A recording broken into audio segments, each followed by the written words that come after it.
함께 은혜 나눌 말씀은 창세기 50장 마지막 장인데요. 15절에서 21절까지만 읽도록 하겠습니다. 창세기 50장 15절에서 21절 구약성경 제가 가진 책으로 80쪽입니다. 함께 같이 읽도록 하겠습니다. 요셉의 형제들이 그들의 아버지가 죽었음을 보고 말하되 요셉이 혹시 우리를 미워하여 우리가 그에게 행한 모든 악을 다 갚지 아니할까 하고 요셉에게 말을 전하여 이르되 당신의 아버지가 돌아가시기 전에 명령하여 이르시기를 너희는 이같이 요셉에게 이르라 내 형들이 내게 악을 행하였을지라도 이제 바라건대 그들의 허물과 죄를 용서하라 하셨나니 당신의 아버지의 하나님의 종들인 우리 죄를 이제 용서하소서 하매 요셉이 그들이 그에게 하는 말을 들을 때에 울었더라. 그의 형들이 또 친히 와서 요셉의 앞에 엎드려 이르되 우리는 당신의 종들이니이다.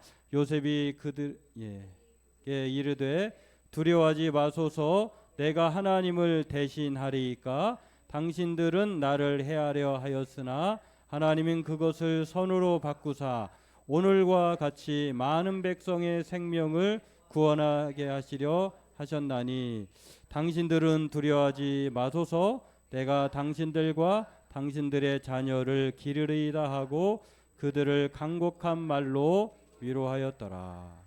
아멘. 주일날을 보면 저는 개인적으로 주일날은 우리의 삶을 우리의 마음을 업데이트하는 시간이다 그렇게 생각을 합니다. 기도자가 말한 것처럼 우리가 한 주간의 삶을 살면서 이것저것 여러 가지 어려운 가운데 살다가 오는데 그럴 땐 사기가 떨어지기도 하고 또 문제가 해결되지 않아서 고민을 하기도 하는데요. 그럴 때마다 이 주일날을 통해서 업데이트하고 또 우리가 잘못됐다고 하면 리셋하는 그런 시간입니다. 그러한 면에서 지난 시간 제가 소개했던 이 어떤 유명한 목사님의 말을 늘 여러분이 좀 암기를 해서 꼭 그런 마음을 갖고 살았으면 어떨까 하는 생각으로 한번 같이 이걸 자막을 보면서 읽어보도록 소리내서 우리가 마음속으로 각인시켜 보도록 하겠습니다. 우리 다 함께 같이 하겠습니다. 하나님은 살아계시고 전능하시며 우리를 사랑하신다. 늘 그렇게 생각하시면서 살았으면 좋겠습니다. 하나님은 살아계시고 전능하시고 저와 여러분을 사랑하십니다. 오늘 본문은 창세기 마지막 장이고요. 제목에서 알 수 있듯이 요셉의 용서입니다. 아버지가 147세에 야곱이 17년간 애굽에 내려와서 살다가 열조에게 돌아가셨죠. 죽었어요. 이제 이 죽어서 문제가 된 것이 이제 형들이 다 70명의 가족이 이주해 왔잖아요. 애굽에서 그렇다고 하면은 이제 야곱의 형제들이 두려움에 떨게 되는 거죠. 이 권력자이고 실세인 요셉이 우리를 그동안 그 요셉에게 행했던 모든 죄를 기억하면서 요셉이 우리를 살려두지 않을 것 아느냐라고 하는 그런 두려움에 사로잡혔을 때 요셉이 안심을 시킵니다. 근데 그 요셉의 형들이 자신의 목숨을 구걸할 때 요셉은 울었어요. 왜 울었을까? 여러 가지 생각이 있겠죠. 그래서 오늘 본문은 용서에 대한 우리 저와 여러분들이 참 이 어려운 주제, 쉽지 않으면서도 또 반드시 행하여야 하는 이 어려운 주제를 오늘 요셉의 말을 통해서 요셉의 용서 본문을 통해서 함께 살펴보고 은혜 나누고자 합니다. 우리나라의 오명 중에 하나가 고소고발 공화국이다라고 하는 말이 있어요. 어느 정도 많길래 이렇게 고소고발이 난무하는 이 우리나라를 그렇게 지칭할까를 보면은요. 경찰청 집계에 경찰서 집계에만 한 해 매년이에요. 매년 이게 한 해만이 아니라 그럴 때도 있고 이럴 때도 아니라 매년 통계적으로 65만에서 70만 건이 고소고발 건으로 접수가 된대요. 물론 기소율은 25%밖에 안 돼요. 그러니까 25%밖에 안 되는 데도 불구하고 고소고발을 해보고 보는 거예요. 이거를 이제 일본과 따져서 보니까 일본이 우리나라의 인구의 2배 정도가 많다고 하는데 우리가 5천만이라고 하면 일본의 고소고발가는 연간 몇 건 같아요. 우리나라는 65만에서 70만이라고 하는데 연간 10,000건에 불과하대요. 그러니까 일본은 고소고발을 하더라도 아주 철저하게 고소고발에 대한 그 뭐라 그럴까 이게 뭐 규격 또 거기에 그 범위를 정해놔서 남발하지 않도록 철저하게 신중하게 하게 그리고 이제 수사력을 낭비하지 않도록 그렇게 한다고 합니다. 여하튼 이 한마디로 대한민국을 가리켜서 고소고발 공화국이라고 하는데 왜 그럴까요? 이 대화와 용서가 없기 때문에 그래요. 금요일 날 교회 어제 그제죠. 이제 그 교회 건물이 좀 노후화돼 가지고 화장실에 남자분들은 알 거예요. 뭐 이제 소변기에 물이 흐르고 해서 고쳤어요. 이거를 고쳐야 될 것 같아요. 그래서 소변기 뭉치 부품이 아니라 뭉치를 사서 쿠팡에 시켜가지고 교체를 했어요. 근데 교체하고 보니까 벽에서 물이 이제 소변기에서 물이 흐르는 것이 아니라 이 벽에서 물이 콜콜콜 나오는 거예요. 아이 큰일 났어요. 이제 제가 선한 뜻으로 고쳐서 써보려고 했는데 이게 막 물이 나오니까 감당이 안 돼. 이거 큰일 났네. 이제 전화를 했어요. 주인 건물주에게 이거 이렇게 돼서 물이 흐르는데 한번 집에 계시면 내려와 보셔야 될 것 같아요. 그래서 내려오셨어요. 권사님도 놀라셨어요. 그리고서 여기 옆에 여기 그 건물주들은 보통 그 아시는 분 통해 가지고 수리하고 부탁하고 하잖아요. 그 옆에 계신 분을 불러왔어요. 그분이 딱 보자마자 이거 뜯어봐야 알겠다는 거예요. 범인이 됐어요, 제가. 아니 이거 안 갈아준다고 해가지고 우리가 고쳐쓰라고 해가지고 고쳐서 이렇게 했는데 이 벽을 뜯어봐야 된다니 큰일 난 거예요. 순간 그 공교롭게도 며칠 전에 퇴직하신 이 선배 은퇴하신 분이 계셨어요. 근데 그분이 이것저것 잘 보세요. 회사에서 설비도 하시고 뭐 이것저것 전기도 보시고 하신 분이에요. 그렇다고 뭐 자격증 있는 분은 아니에요. 전화를 해서 동영상을 보내드렸더니 봐서는 모르겠으니까 와서 보겠대요. 멀지 않아요. 오셨어요. 걸어오셨어요. 보시니 이거 밸브만 교체하면 될 것 같아요. 그래가지고 저 철물점에 가서 밸브 1,000원짜리 사다가 갈아서 무마시켰어요. 깨끗해요. 물 안 나와요. 근데 그 설비하시는 분이 오셔서 벽을 뜯어봐야 되고 이거는 벽 속에 있는 관이 잘못돼서 제가 고치다가 무리하게 힘을 줘서 이게 파손이 됐기 때문에 이거는 뜯어봐야 된다는 거예요. 순간 그 얘기를 들었을 때에 원망의 마음이 들었어요. 아니 선한 뜻으로 해보려고 했는데 내가 범인이 돼버렸으니 이거 큰일 났네 했는데 여하튼 쉽게 해결이 됐어요. 제가 그걸 보면서 오늘 본문이 용서에 관한 이야기잖아요. 여러분 지금까지 여기 오늘 오면서 오늘 당장 오늘만 여기 예배 전까지 오면서 여러분 혹시 그 화가 났던 우라가 치밀었던 일이 없었습니까? 잠깐이다 하더라도 오면서 저는 운전하고 오면서 왜 갑자기 뒤에서 빵빵거리는지 누가 빵거려요. 내가 뭘 잘못했지? 노란 차인데 내가 그 사람이 뒤에서 빵빵거려서 순간 저 사람이 왜 나한테 빵빵거리지? 우라가 치밀었어요. 여러분은 어땠어요? 아주 화평하고 평화롭고 늘 할렐루야 그러십니까? 이게 용서라고 하는 개념이 이게 아주 우리하고 익숙하면서도 일상적이면서도 그러면서도 어려운 주제예요.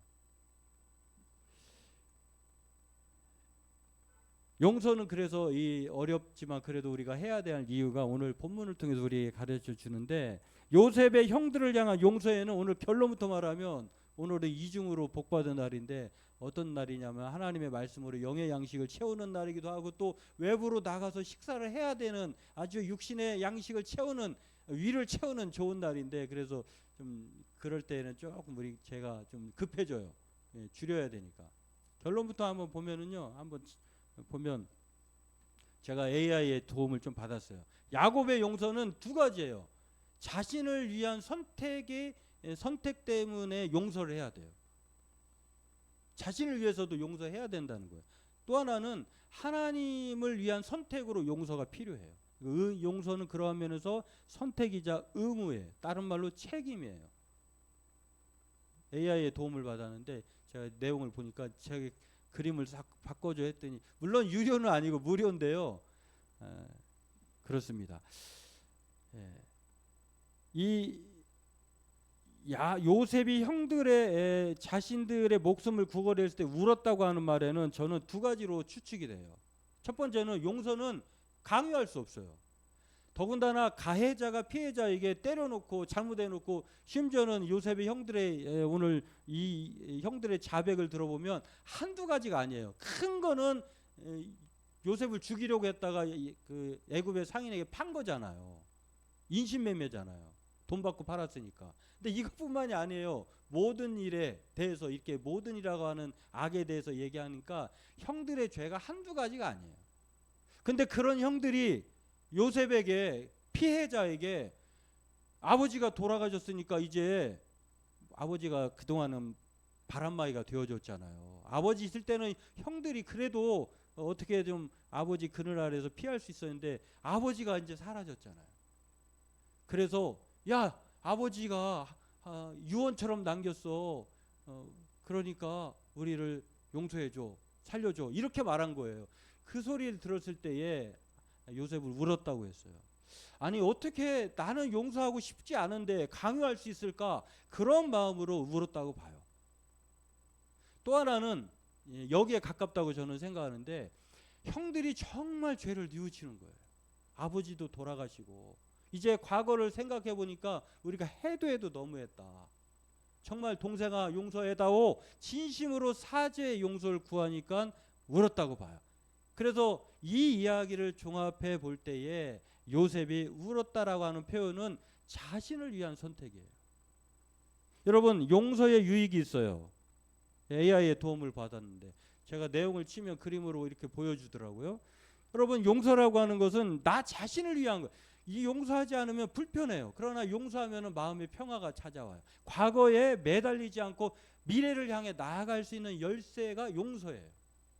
그래서 요셉은 형들을 용서하고자 마음을 먹는 거예요. 또 하나는 용서는 다른 사람을 위해서 본보기로 이 용서가 필요해요. 아 내가 용서하니 다른 사람들도 그 따라서 용서할 수 있다라고 하는 것. 또 그 밖에도 여러 가지가 있어요. 뭐 보면은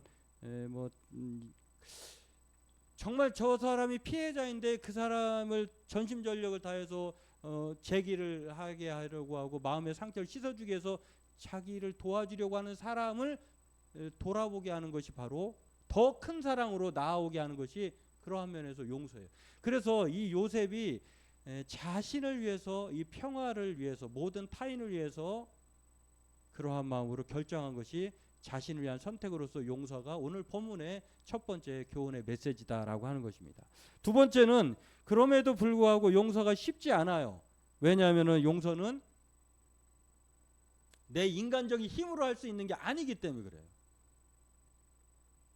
그래서 오늘 용서는 하나님을 위한 선택으로서의 용서라고 하는 그 내용을 우리에게 소개를 합니다. 그림을 한번 볼까요? 용서라고 하는 것은 그래서 다음 그림 하나님의 성품이자 가품의 미학이에요.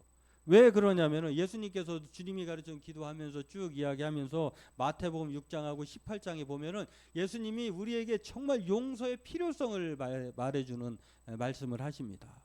사람이 잘못을 용서하면 너희 하늘 아버지께서도 너희 잘못을 용서하려니와. 이 말을 들으면 내가 용서하지 않으면 하나님도 우리를 용서하지 않는다는 거예요. 좀 순서가 바뀐 것 같죠. 아니 내가 뭐라고 내가 용서하지 않으면 하나님도 용서 안 한다는 거예요.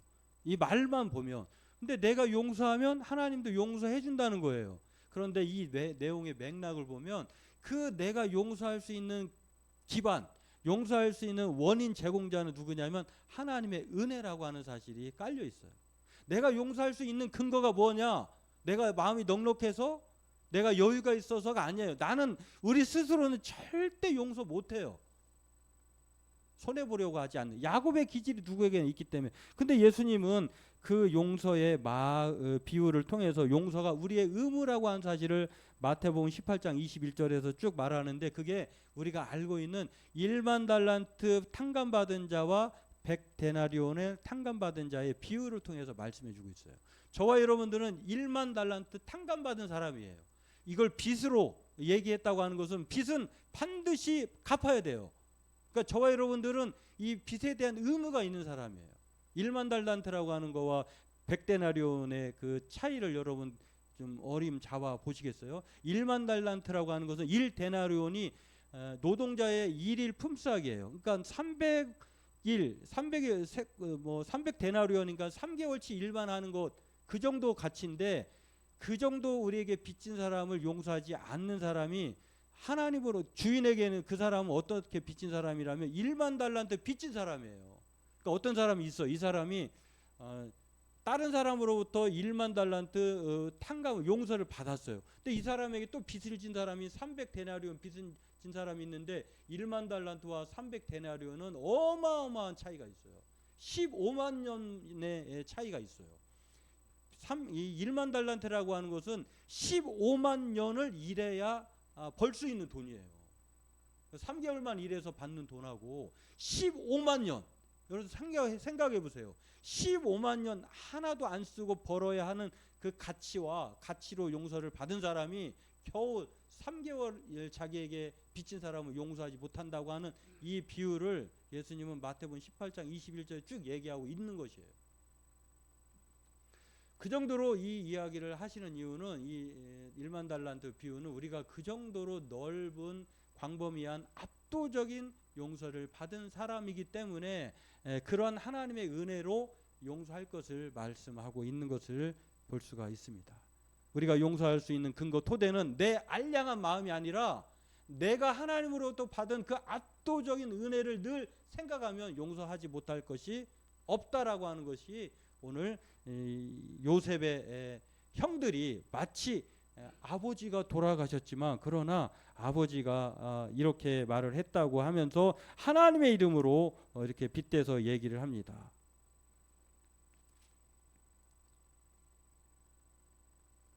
그래서 요셉은 용서할 때 20절 이렇게 말합니다. 당신들은 나를 해하려 하였으나 하나님은 그것을 선으로 바꾸사 오늘과 같이 많은 백성의 생명을 구원하게 하려 하셨나니. 이 형들도 이걸 알아요. 자신 요셉이라고 하는 그 권력자의 마음으로는 용서하지 못하지만, 그러나 17절에도 우리가 악을 행하였을지라도 바라건대 허물과 죄를 용서하라 하셨나니 당신의 아버지 하나님의 종들 하나님의 이름으로 용서할 것을 부탁을 해요. 그리고 요셉도 내가 용서할 수 없지만 그러나 나도 당신을 헤아려 하였지만 하나님이 악을 선으로, 이 악이라고 하는 것은 내 마음은 당신을 복수하고 싶어요, 형들을. 그러나 악을 선으로 바꿨다고 하는 것은 나는 보복 대신에 용서를, 선을 택하기로 마음 먹었습니다라고 말을 하는 것입니다. 그래서 오늘 이 용서라고 하는 개념은요, 한편으로는 나를 위해서, 나의 평화를 위해서, 모든 사람의 평화를 위해서 선택하는 것이기도 하지만 이 선택은 때로는 우리의 힘으로는 할 수 없는 불가능한 영역이기 때문에 하나님의 압도적인 은혜로 용서할 것을 말씀을 하고 있는 것을 볼 수가 있습니다.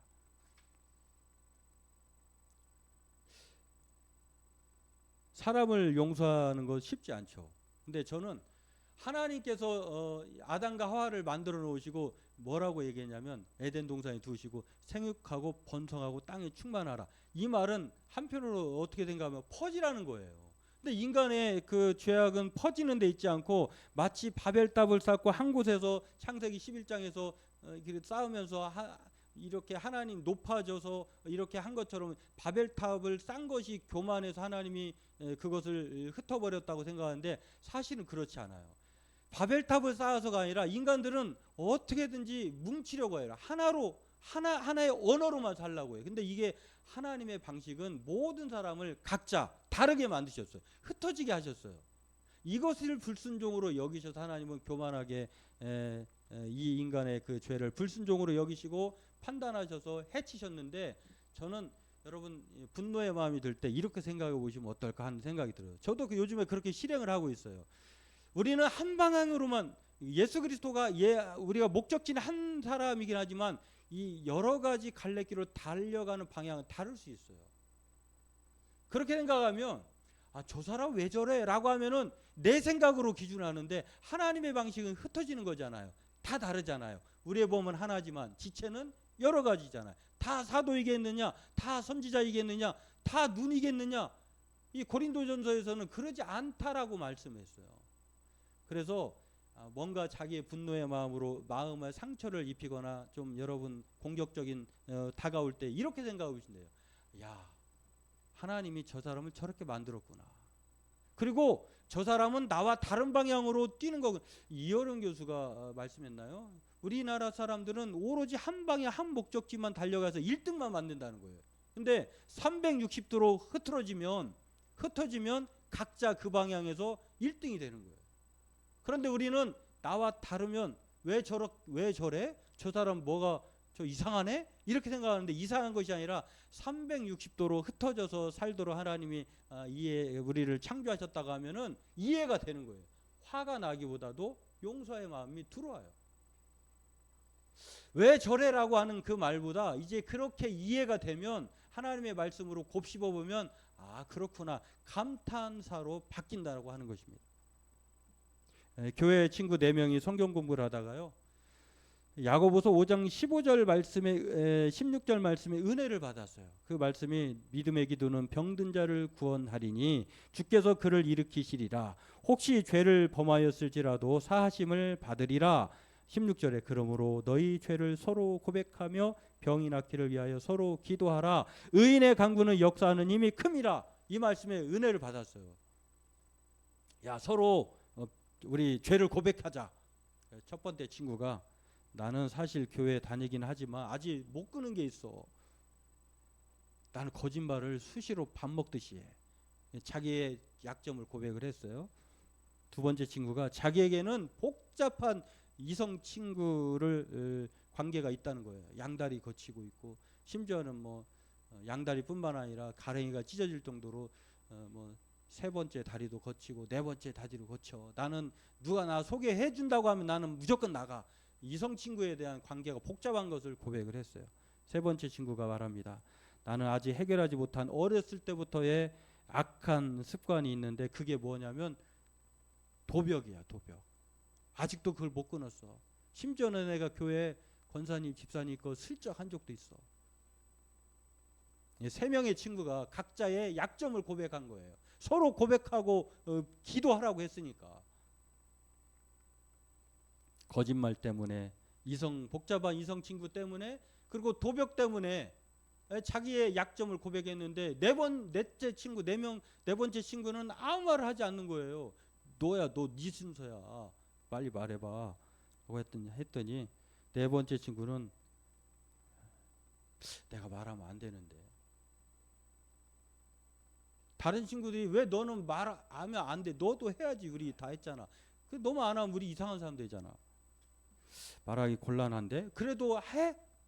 정말 해? 후회 않겠어? 해봐. 나의 약점은 다른 사람의 흉이나 약점을 알게 되면 떠들고 다니는 거야. 큰일 났어요 이제. 여러분 지금까지 그렇게 살아왔는데 거짓말로 살아오고 이성친구 복잡한 관계로 살아오고 또 도벽을 해왔는데 이게 하루아침에 끊어질까요? 또 할 가능성이 많죠. 이 4번째 친구 또한 마찬가지예요. 남의 들은 약점, 단점, 사방팔방 떨들고 다니는 건데 이게 이제 문제가 될 수 있다고 하는 것을 3명의 친구들은 비로소 후회를 한 거예요. 큰일 났습니다.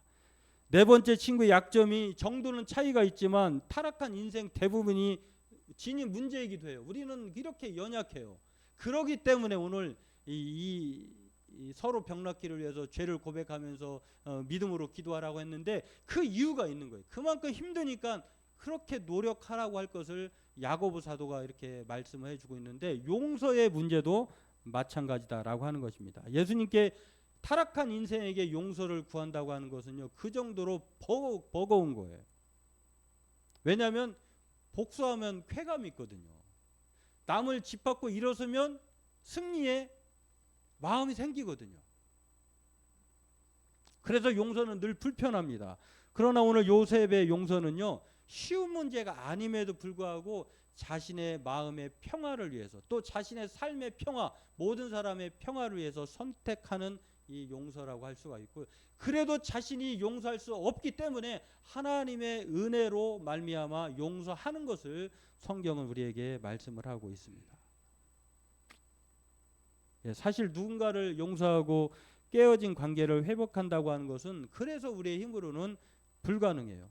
그래서 이 용서라고 하는 것은 하나님의 성품이자 가품의 미학이라고 어떤 신학자는 유명한 말로 말씀을 해주고 있습니다. 미학이라고 하는 것, 그렇습니다. 저와 여러분들이 그 은혜에 감사해서 하나님 앞에 그 태도로 보여주는 것이 바로 미학, 용서의 가품의 미학인 것을 말씀을 하고 있습니다. 영국의 시인 알렉산더 포프가요, 실수는 인간적인 일이라고 말하면서 용서는 신성한 일이라고 그런 말을 했어요. 자막을 한번 보면 착한 성품과 명민한 이성이 함께 있어야 한다고 하는데, 이 용서하게 대부였던 분이 바로 그 책에서도 이 포프의 말을 빌어서 말을 하는데, 실수는 인간적인 일이에요. 그러나 용서는 신성한 일. 이게 두 가지가 균형 잡힐 때 비로소 용서가 되는 거예요. 물론 용서가 아닌 게 있을 수 있어요. 그 사람이 가해자가 태도를 적반하장식으로 나온다거나 잘못된 것을 무조건 관용적으로 덮으라는 말이 아니에요. 가해자의 마음이 충분히 사죄의 마음을 갖고 또 피해자도 기꺼이 용서, 자신의 모든 것을 위해서 평화를 위해서 선택하려고 할 때에 비로소 용서가 시작되는 것이고, 그것도 불가능할 때는 하나님의 은혜로 말미암아 용서하는 것이에요.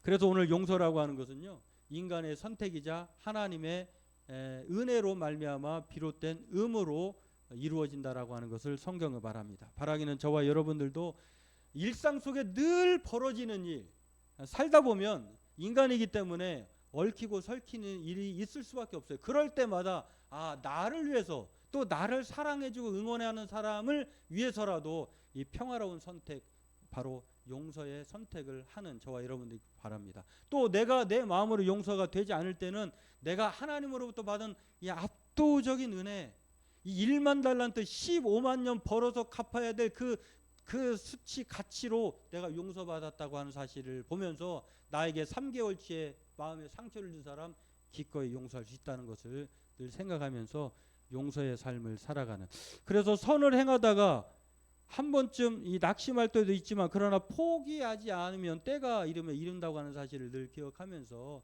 용서의 삶을 살아가는 저와 여러분 되길 주의 이름으로 축원합니다. 기도하겠습니다. 하나님, 살면서 우리가 마음속에 또 여러 가지 삶의 통해서 용서할 수 없는 일들이 때로는 법보다 주먹이 가까운 것처럼 용서보다 보복하고 싶으려고 하는 마음이 들 때, 오늘 요셉이 형들을 향해 고백한 것처럼 하나님께서 악을 변화시켜 선을 바꿔 놓으셨던 것처럼 하나님 앞에 늘 보복이 아니라 용서의 마음으로, 용서의 삶으로 변화된 삶으로 그러한 책임과 의무를 다하는 우리 성도들로 살아가게 하여 주옵소서. 인간적인 배짱과 마음으로는 그렇게 용서할 수 없지만 7번씩 70번이라도 용서하라고 하신 예수님의 말씀에 힘입어 압도적인 하나님의 은혜로 말미암아 용서의 삶을 계속해서 이루어 나가는 우리 성도들이 되게 하여 주옵소서. 감사하며 예수님의 이름으로 기도하옵나이다. 아멘.